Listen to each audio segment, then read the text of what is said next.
Baik, saya Awaidur. Assalamualaikum warahmatullahi wabarakatuh. Selamat pagi. Bagaimana kabarnya sahabat sekalian? Semoga sahabat sekalian dalam keadaan baik. Baik sahabat sekalian, pada kesempatan kali ini berjumpa lagi dengan saya Ahmad Syafi'i di channel Sahabat Pelajar Digital.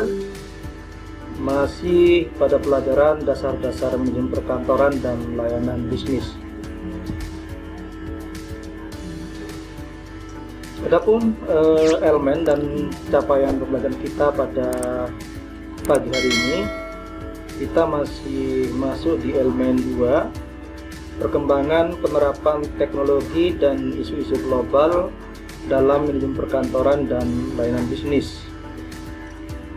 Kemudian capaian pembelajaran kita di pagi hari ini yaitu pada akhir fase E, peserta didik mampu menjelaskan perkembangan manajemen perkantoran modern, tools pendukung kerja di era digital, work from home atau work from anywhere, otomatisasi kantor, perkembangan revolusi industri 4.0 di bidang perkantoran dan layanan bisnis, budaya kerja, dan eco-green ramah lingkungan. Nah, ini merupakan materi ke-11 sahabat sekalian, dengan materi menerapkan kantor ramah lingkungan.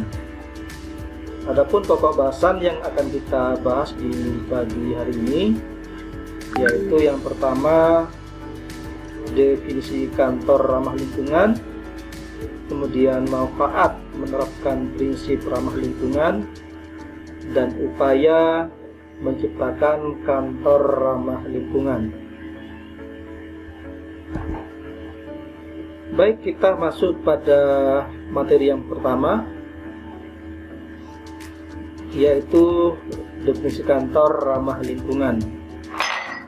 Sebelum ke situ, terkadang kita bertanya sahabat sekalian, mungkinkah sebuah organisasi menerapkan kantor ramah lingkungan?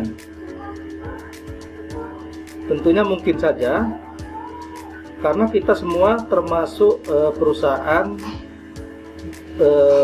kita pribadi bertanggung jawab karena kita menyumbang polusi atau emisi di sekitar kita. Nah, di lingkungan kecil kita menghasilkan emisi dari kendaraan pribadi atau sampah rumah tangga di lingkungan organisasi. Nah, di sini sebuah perusahaan dapat menghasilkan polusi udara dan cairan limbah.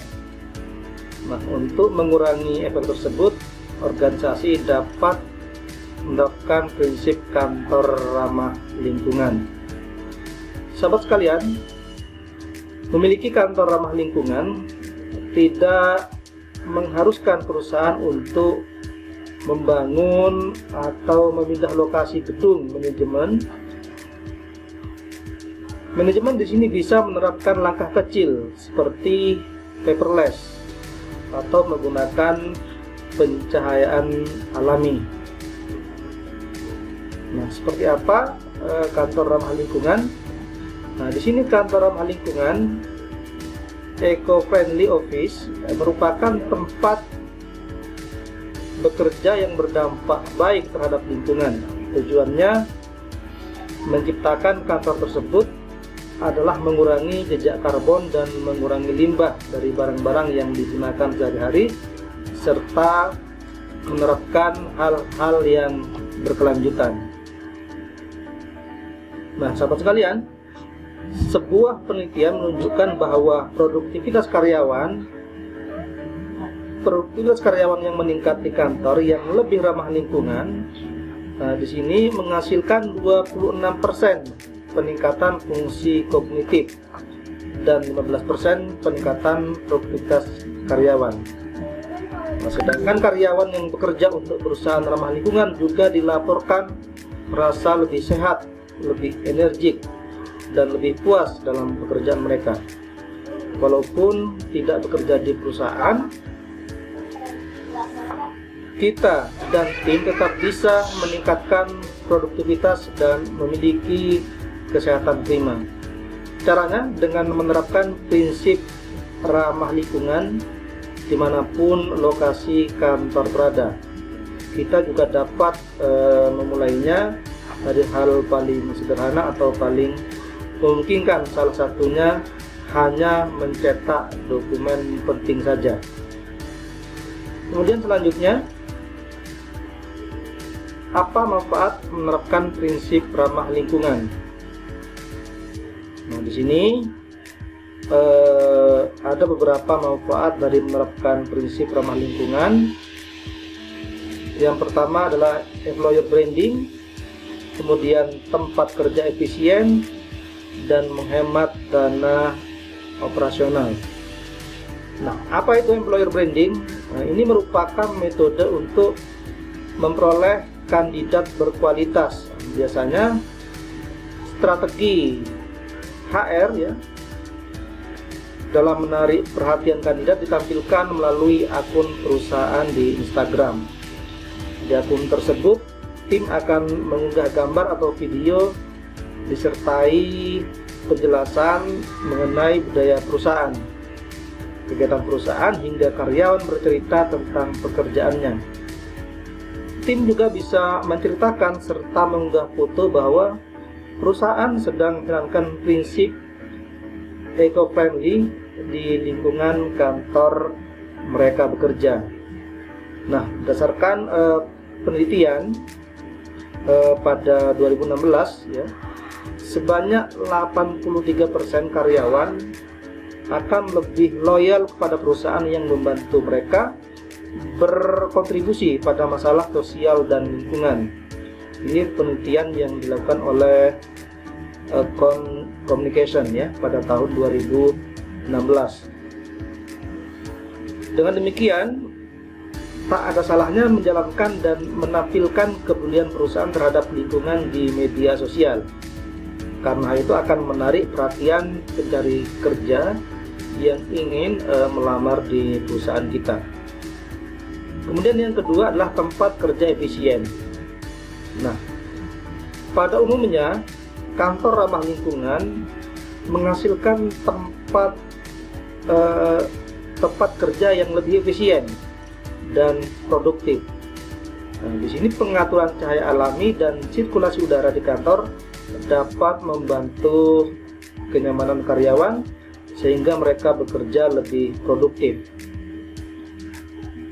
Kemudian penggunaan piranti lunak dapat membantu karyawan berkomunikasi, mengembangkan ide, sekaligus memantau proyek yang sedang berlangsung. Nah, di sisi perusahaan, langkah tersebut membantu perusahaan menerapkan efisiensi. Kemudian selanjutnya adalah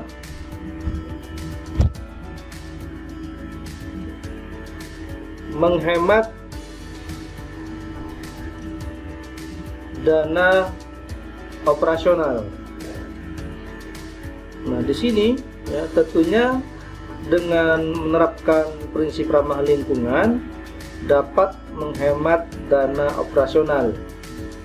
Misalkan mengurangi penggunaan lampu dan mesin pendingin karena pengaturan pencahayaan dan sirkulasi udara dapat menghemat dana operasional perusahaan. Kas juga akan bertambah bila kita mengurangi penggunaan kertas, tinta printer, dan listrik. Selanjutnya, sahabat sekalian, upaya menciptakan kantor ramah lingkungan. Nah, di sini ada beberapa upaya untuk menciptakan kantor ramah lingkungan. Yang pertama adalah memanfaatkan cahaya alami. Nah, seperti yang sudah disinggung ya, yang sudah kita singgung, pengaturan pencahayaan sangat penting dalam penerapan kantor eco-friendly. Jika kantor berupa bangunan pribadi, maksudnya tidak berada di gedung, maka kita bisa menerapkan diantaranya atur ruang kerja agar mendapatkan cahaya alami sehingga meminimalisir penggunaan listrik. Buka jendela misalkan agar cahaya masuk dan ruangan memiliki sirkulasi udara. Kemudian mengganti lampu pijar dengan lampu padat ya, fluoresen padat CPL atau lampu LED. Karena jenis lampu itu menggunakan energi sekitar 75% lebih sedikit daripada lampu pijar. Kemudian matikan lampu ruangan kantor yang tidak digunakan. Selanjutnya adalah menciptakan nuansa alam. Menciptakan nuansa alam bukan hanya meletakkan tanaman di sekitar ruang kerja, tetapi juga memungkinkan karyawan membawa atau menanam tanaman di sekitar kantor ya. Nah, misalkan di sini menurut NASA ada 87% polutan udara di kantor dapat dihilangkan oleh tanaman selama 24 jam. Nah, cara lain mengganti cat dinding dengan warna terang, putih atau krem akan menimbulkan efek terang sehingga tidak perlu menggunakan atau meminimalisir penggunaan lampu. Kemudian yang ketiga, menggunakan produk eco-friendly. Tak perlu membeli sebuah produk yang memiliki sertifikat eco-friendly, tapi pertimbangan untuk menggunakan, misalkan menggunakan stapler yang staples dan pulpen yang menyediakan pen isi ulang, misalkan, kemudian membatasi penggunaan kertas dan plastik. Jika memungkinkan beli tisu berbahan dasar bambu misalkan, tetapi yang lebih penting lagi adalah menumbuhkan kesadaran menggunakan tisu secukupnya. Kemudian menggunakan produk pembersih yang ramah lingkungan. Yang keempat, di sini daur ulang sebisa mungkin. Nah, jika lingkungan kantor kemungkinan kantor kita mendaur ulang sampah, maka misalnya yang perlu dilakukan adalah pisahkan sampah organik, plastik, botol, dan elektronik atau yang mengandung bahan kimia seperti komputer, ponsel, baterai, dan sebagainya. Kemudian kelola sampah organik digunakan sebagai pupuk tanaman. Kelola sampah plastik menjadi eco-brick ya. Kemudian untuk yang di kotanya sudah memiliki sampah elektronik ya, bisa bekerjasama dengan Dinas Lingkungan Hidup. Kemudian menyervis peralatan elektronik tepat waktu. Kemudian yang kelima, mendorong perilaku eco-friendly. Sebelum mendorong orang lain menerapkan perilaku eco-friendly, kita dan tim harus memberikan contoh sehingga rekan kerja di kantor dapat melihat seperti apa implementasi pola hidup ramah lingkungan di kantor. Nah, ini ada beberapa contoh perilaku eco-friendly yang bisa kita tularkan ke rekan kita di kantor. Pertama, misalkan membawa botol minum dan peralatan makan pribadi. Jika memungkinkan, membawa bekal makan siang dari rumah. Ketika beli makanan di kantin, kita dapat menggunakan kotak makan pribadi, memiliki peraturan dokumen yang boleh dicetak dan dokumen yang tidak boleh dicetak, menggunakan transportasi publik, mengubah keran manual menjadi otomatis jika memungkinkan. Kemudian selanjutnya yang bisa kita terapkan adalah yang keenam, yaitu paperless. Nah, dokumen merupakan surat yang tertulis atau tercetak yang dapat dipakai sebagai bukti keterangan. Kini dokumen tak harus dicetak karena dokumen bisa tersimpan secara elektronik atau secara digital. Nah, untuk mengupayakan paperless, tim HR bersama manajemen harus mempunyai peraturan mengenai pencetakan dokumen serta menyimpan data digital melalui cloud storage atau cloud computing ya.